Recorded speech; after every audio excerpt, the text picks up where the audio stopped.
Hello YouTube, this is Ryusuji, and I'm here to give a Hieratic Deck profile because it's a deck that's been getting a lot of hype recently, and I really think it deserves a lot of this hype because it's a really good deck. It's pretty fun to play, not that fun to play against, unfortunately. It OTKs pretty hard, and that can be it can be a bit annoying to set when your opponent just makes a huge combo and you lose by the end of it. But there's been a lot of hype about it, and a lot of people have been asking on Reddit for Hieratic rulings, for Hieratic stuff, and for a lot of different things. So I'm making a video to explain a bit about them, and then I'm leaving the thread up on Reddit to answer all the questions people might have about them. What's on my screen right now is the Hieratic core. This is what you need in a Hieratic deck. The bare minimum. You have 3 Assets, 3 Niptet, 3 Su, and 3 Tefnuit. These are the Hieratics you're running. The other Hieratics are useful in other kinds of decks, but not really in the main OTK decks. Apart from that, you will need a Red-Eyed Darkest Metal Dragon and 3 Hieratic Seal of Convocation. These are your searchers. That's like having one of these is having an extra Hieratic on your hand, and you really want a lot of Hieratics on your hand. The more Hieratics you have, the harder you OTK, and the more options you have for OTKing and clearing out the opponent's fields. Sometimes, if you have a lot of them, it feels like playing rank 6 Insectors. You can just pop the entire enemy field and then OTK them. It's really powerful in that way. In the extra deck, you will need 3 Hieratic Dragon King of Atum, at least 2 Guide Dragon. I usually play 3 if the version I'm currently playing has the space for it. I play 3.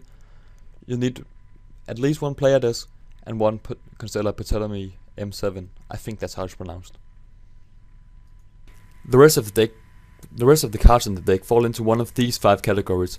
It's either the vanillas you use in the deck, it's cards that boost the deck's consistency, helping you draw onto these few Hieratics you need in order to make your OTKs. It's Spell and Trap Hate. You have Su, but Su is not enough. And you kind of want Su on the field, and something preferably of theirs on the field, but you don't want to go up against 4 or 5 back rows and not have any response to it. And with Heavy Storm gone, all other decks are kind of a pickle. We're actually really good on that front. I'll get back to that a bit later. Another thing you add is OTK. I'm calling them parts because they're really smaller than engines.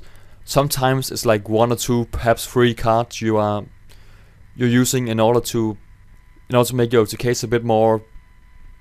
But you get other cards apart from just your Hieratics that help you OTK, and that means that you can make OTK with a lot of different hands in this deck. And the last thing is protection, because sometimes you want to sit around and wait a bit before you explode.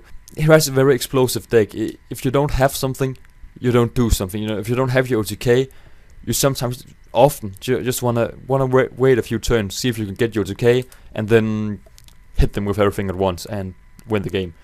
You don't want to play a grind game where you do a bit and then do a bit, because you lose a lot of resources when you do your OTK, and if they just Darkhold it, then you're not screwed, but it's hard to recover from. This is the deck I'm running right now, and I'm just gonna show you the vanillas I'm running.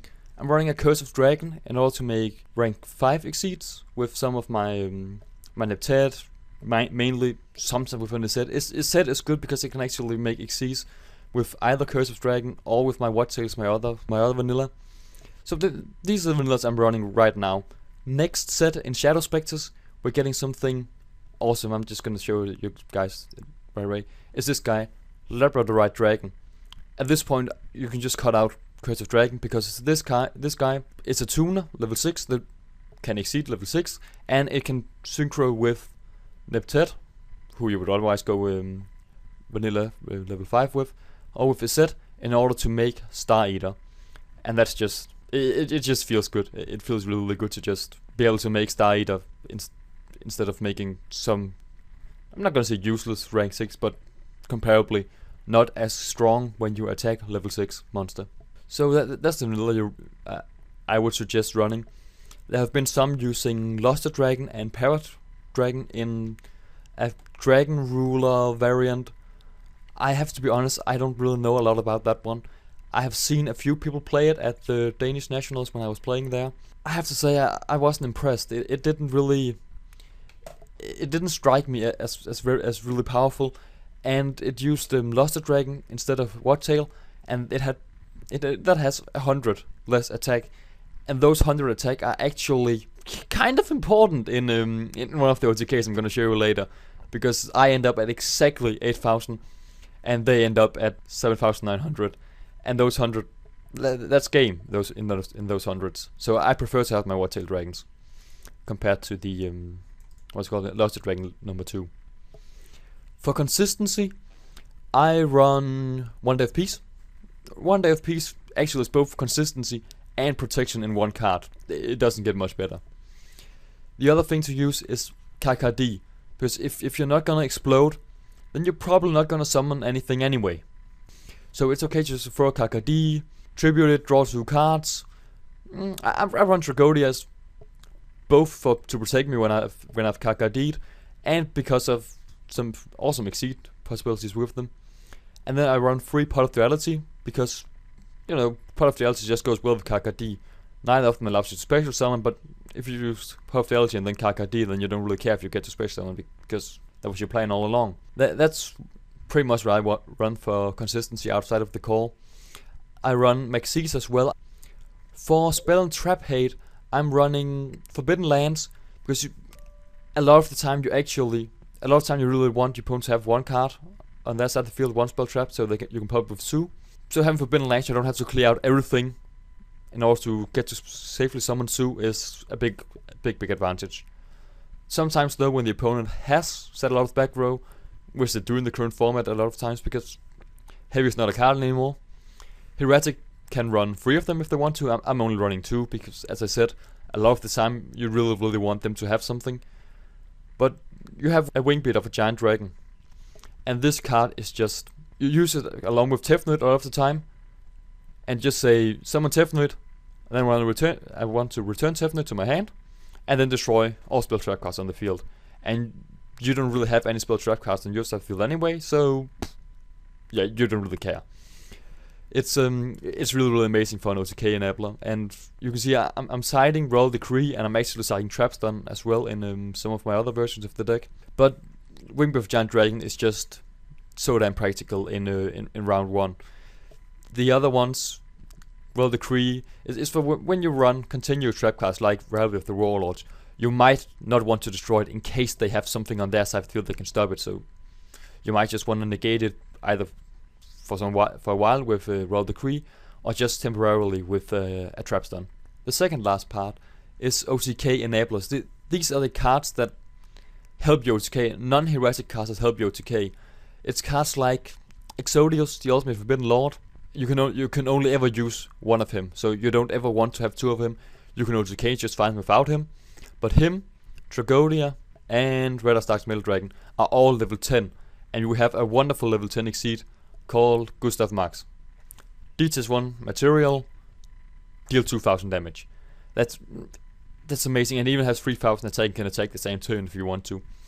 Normally, if you are using Red Stark's Metal Dragon and Exodius to make it, or even just using Tragodia and Red Eyes, attacking with both and then overlaying and detaching is more damage. So I would recommend doing that as often as you can. If you can see you don't really need to, then by all means go ahead and make Gustav Max. Another OTK enabler is Genex Ally Birdman. The thing is, at some point during our combo, we want to return Red Eyes to our hand. We actually need to return Red Eyes to our hand. That's why we need Player Des and M7 in the extra deck. That's because Red Eyes need to go back on our hand during our combo.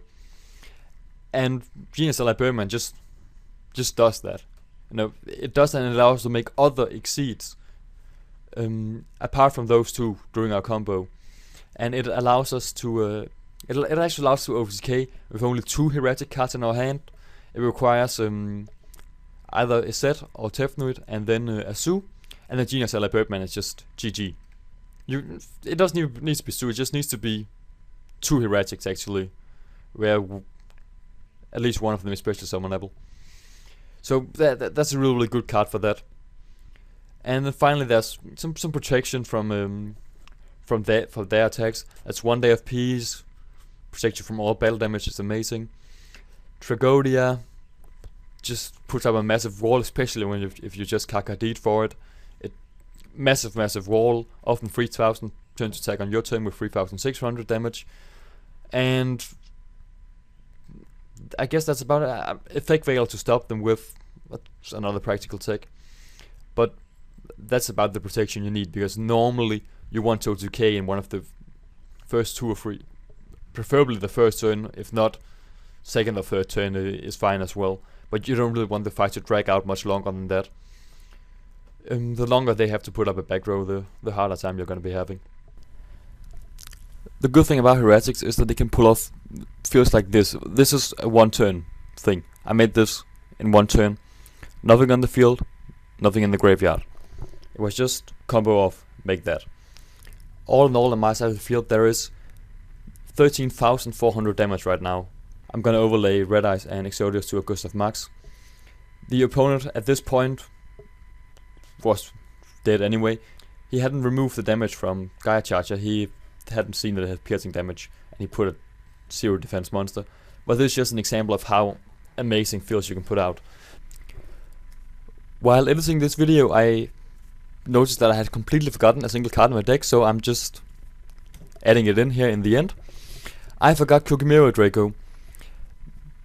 Amazing card in this deck, simply because it allows you to just either you can sit and stall on it against certain matchups, or you can summon it at the end of your combo, and then the opponent can't use Gauls, Battle Fader, or Tracodia in response to your attacks. And that's really funny when they've dropped the Maxi on you and just sitting there with a Tracodia and 7 cards in the hand, and they can just nothing. It's amazing. There's a battle coming right after I'm done speaking. If you like the video, please thumbs up. Feel free to ask me any questions, preferably on the Reddit thread. I'm gonna notice them a lot better there. So until next time.